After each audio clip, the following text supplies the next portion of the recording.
The Solway Firth spaceman is a figure seen in a photograph taken on 23 May 1964 by fireman, photographer, and local historian Jim Templeton.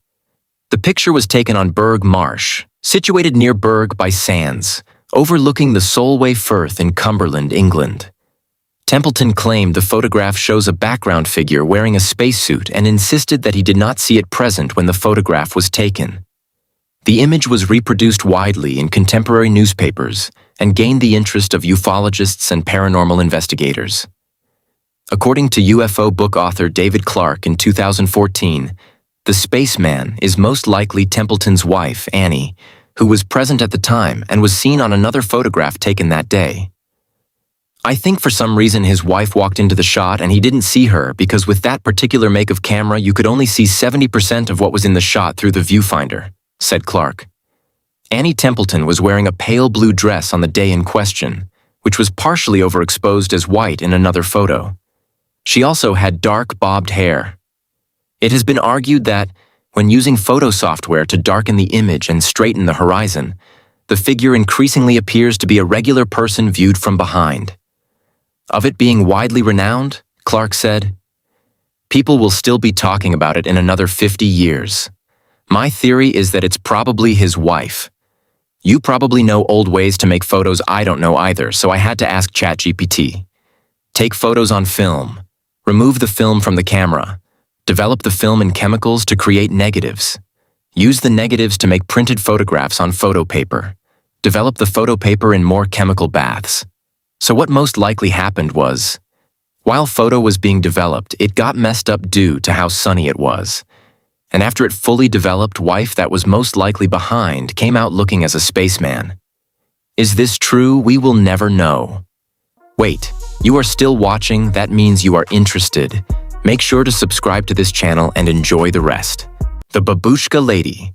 The Babushka Lady is an unidentified woman present during the 1963 assassination of U.S. President John F. Kennedy, who is speculated to have photographed or filmed the events that occurred in Dallas's Dealey Plaza at the time President Kennedy was shot. Her nickname arose from the U.S. Army headscarf she wore, which was similar to scarves worn by elderly Russian women. Babushka literally means grandmother or old woman in Russian. The Babushka Lady was seen to be holding a camera by eyewitnesses and was also seen in film accounts of the assassination. Dressed in a tan or light brown knee-length overcoat, a headscarf tied under her chin, and possibly sunglasses, she stood on the grass between Elm and Main Streets, holding a camera to her face. Her calm demeanor stood in stark contrast to the panic of the surrounding crowd. The Babushka Lady is last seen in photographs walking east on Elm Street. Neither she nor the film she may have taken have ever been positively identified. Her first appearance on film chronologically is on the sidewalk in front of the Dallas County building, which is visible in an image as being on Kennedy's right. She would have crossed Houston Street and onto Dealey Plaza in order to be visible in the Dealey Plaza images. This may imply that the images show two different women of similar appearance.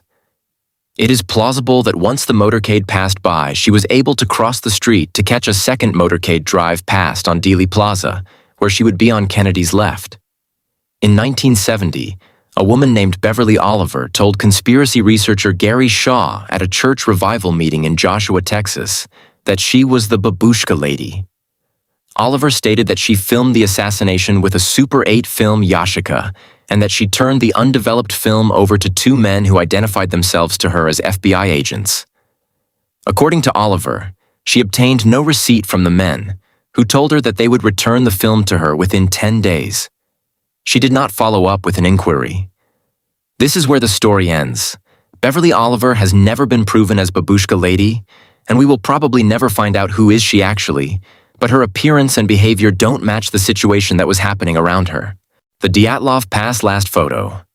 The Dyatlov Pass incident was an event in which 9 Soviet ski hikers died in the northern part of the Ural Mountains Ridge in the Russian SFSR of the Soviet Union on the 1st or 2nd of February 1959 under undetermined circumstances. The experienced trekking group from the Ural Polytechnical Institute, led by Igor Dyatlov, went on a hike of the highest difficulty level at that time, and had established a camp on the eastern slopes of Goatedjadstar Mountain.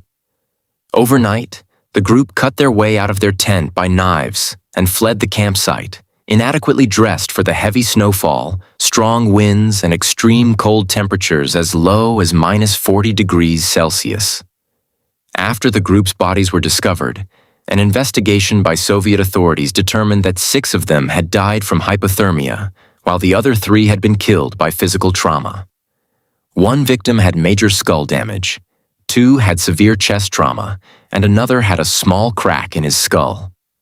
4 of the bodies were found in May 1959 lying in running water in a creek, and 3 of them had damaged soft tissue of the head and face. 2 of the bodies had missing eyes, 1 had a missing tongue, and 1 had missing eyebrows. The investigation concluded that a compelling natural force, elemental force, had caused the deaths. Numerous theories have been put forward to account for the unexplained deaths, including animal attacks, an avalanche or loud slab avalanche to their tent, appearance of a UFO or ball lightning, katabatic winds, infrasound-induced panic, conflict with local ethnic groups or fugitive criminals, a botched spy meeting with representatives of the Western Bloc, military rocket and nuclear testing involvement, or some combination of these factors. A mountain pass in the area later was named Dyatlov Pass, in memory of the group, despite the incident occurring about 1,700 meters, 5,600 feet, away on the eastern slope of Goatedjadstar. A prominent rock outcrop in the area now serves as a memorial to the group. It is about 500 meters, 1,600 feet, to the east-southeast of the actual site of the final camp. I might make a whole video about this due to how long this story is, but what makes this story even more unsettling is the last photo taken on one of the cameras. Many are connecting the figure seen in the photo to be cause of death, maybe even a Yeti, while many think it's one of the members. Which to me, it doesn't look like any of them, so this event and this photo stay the mystery. The Hook Island Sea Monster. The Hook Island Sea Monster, also known as the tadpole creature, is the name given to a 90-foot sea monster sighted off the coast of Hook Island. It resembles a giant black tadpole, has a gaping mouth with small teeth and eyes placed on top of its head. It resembles the yellow belly sea monster other than the obvious color difference. The monster was sighted by Robert Le Serec and his family in 1964 when it moved towards his ship with its mouth open as if to attack. He spotted its tail was injured, probably by a ship's propeller or by a larger creature. He described that, "It was only when we got to within 20 feet of the serpent that we could see its head clearly. The head was large, about 4 feet from top to bottom, with jaws about 4 feet wide. The lower jaw was flat like that of a sandfish. The skin was smooth but rather dull, brownish-black in color. The eyes seemed pale green, almost white. The skin looked more like that of a shark than an eel. There were no apparent scales, nor did we see any parasites around. We supposed the flexible tail would have shaken any off. There were no fins or spines, nor were there any apparent breathing openings, although there must have been some. Perhaps we didn't see them because our attention was focused mainly on the creature's menacing mouth, the inside of which was whitish. The teeth appeared to be small. A fragment of some dark substance hung from the upper row of teeth, possibly a fish. As the monster was lying on the sandy bottom, we could not see the color of its belly. The creature was about 90 feet long. Behind the head, the body was about 2 feet 4 inches thick and remained that way for about 25 feet. Then it gradually tapered into a whip-like tail. The general color of the body was black with 1 foot wide brownish rings every 5 feet, the first starting just behind the head. The skin was smooth but dull. Just as it seemed it would swallow the ship, it swam away. Le Serec managed to take a few shots before it swam away, never to be seen again. Unlike most cryptids, the evidence that it is fake and that it is real are equally balanced out. Some say it was photoshopped, but that wasn't invented back then. Others say it was a large sheet of plastic weighed down by sand. The evidence that it is real is that it looked very lifelike. Some shots up close showed that the eyes looked too detailed to be modeled out of plastic.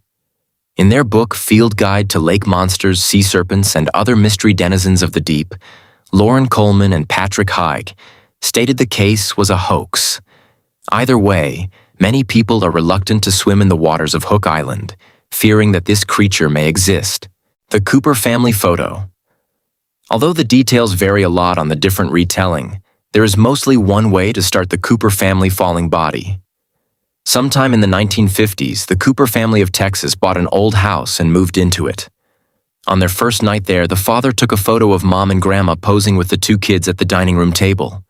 Everyone was happy and smiling. They were living the American dream. But when the photo was developed, they saw, to their horror, that what looked like a body falling or hanging from the ceiling had materialized behind them. It hadn't been there when the father took the photo. So where did this thing come from? Was it an apparition of a deceased former tenant of the house? No one knew. Many theories has since been put forth, like that the house was built on top of a location where many Black Americans were lynched, and it was a ghost from that, for example. According to some variations of the legend, the little boys had nightmares for years because of this picture. Some versions ended with the family deciding to move out of the house because they couldn't deal with the spooky haunting that was going on in the house. So, what really happened? Double exposures were not an uncommon thing in analog photographs before the digital age, but not all pictures garnered so much attention as this one. According to many experts, they deemed the picture legit, at least according to the posts without any sources. But the truth ended up being not like how the internet treated it. The picture seems to have been passed around on lists like Most Mysterious Photos, or Scary Ghost Pictures since at least 2009 when it was posted on a fan site for the horror writer Thomas Ligotti. As for the story behind the picture, talking about showing the Cooper family from Texas appears to have been invented in 2013. And what happened to the Cooper family? The fact is that they weren't even named Cooper, but Copper, and some way along the way of copying and pasting, it was changed. One of the boys in the picture recognized himself when it went viral, and he didn't seem very amused by the picture. He said, "When my older brother sent me this link, I was floored. We are the two boys in the picture. Well, we were back in 1959. I have many pictures like this one, but not this one. My mother had a habit of throwing away pictures that she didn't like. Eventually, the ones she kept were passed along to me. What annoys me is that somebody got hold of a family photograph. The story is almost entirely fiction.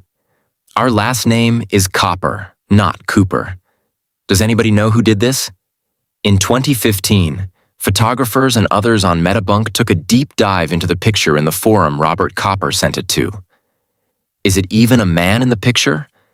Some have pointed out that when turned around, it looks more like a woman striking a ballet pose, even going as far as identifying the person hanging from the ceiling as it's the ballet dancer Margot Fontaine superimposed, upside down over the photograph among other women. Thinking that this would be the end of it, people put the case to rest for a time. But it wasn't solved yet. But a year ago, a massive deep dive in this video determines that this picture was work of art. It was part of a bigger art exhibition made by an artist in 1981, showing children being oblivious to horrors around them, war, hunger, etc. He uploaded his portfolio to the internet around 2002, and someone stole the photo from there and created the story around it. So that's where mystery ends. Where this video ends as well. Thank you guys for watching. Apologies for now editing quality. I haven't made a video in a while, still getting used to it. Subscribe to the channel and like this video for more content. Have a nice day and goodbye.